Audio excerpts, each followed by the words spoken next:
बार जब जैक है इसकी प्रेसिंग पूरी होगी, फिर जरा नहीं है।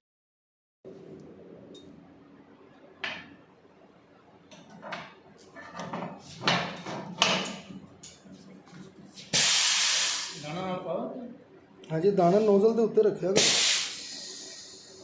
केबल बन गई है तेरे।